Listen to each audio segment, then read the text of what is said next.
என் தமிழ் சொந்தங்களே, இந்த வீடியோ கொஞ்சம் பாருங்கள். தெளிவாக பேசி குழப்புறவங்க இருக்கிறாங்க. சில பேச்சாளர் இருக்காங்க. ஒருத்தன் ஆடு மேய்ச்சிக்கிட்டு இருந்தானா, ஒரு ஆடு மேய்ச்சிக்கிட்டு இருந்திருக்கிறான் ஒரு திடலில். அந்த ஆடு மேய்க்கிற அந்த ஆள் ரொம்ப தெளிவாக பேசணும்னு நினைக்கிறவன்.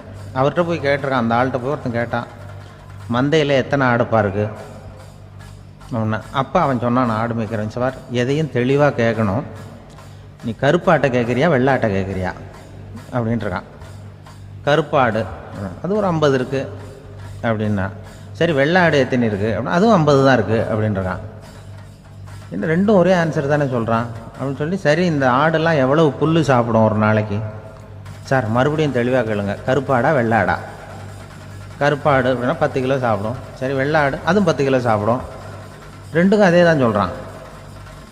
சரிப்பா, இது எல்லாம் எவ்வளவு பால் கறக்கும் இந்த ஆடெல்லாம்? சார் திருப்பி சொல்ல தெளிவாக கேளுங்க, கருப்பாடா வெள்ளாடான்னா? கருப்பாடு தினம் 5 லிட்டர் கறக்கும், வெள்ளாடு அது 5 லிட்டர் தான் கறக்கும் அப்படின்னா. இப்படியே இவன் தெளிவாக பேசி இவன் என்ன சொல்லிட்டு வரான்னு தெரியல. ரெண்டும் ஒரே ஆன்சர் தான், அப்புறம் எதுக்கு பிரித்து பேசுகிறேன், ரெண்டும் ஒன்று தாடா சொல்கிறேன்னு இருக்காரு. அப்படி இது ஆரம்பத்திலே கேட்டால் சொல்லிட்டு போகிறேன்.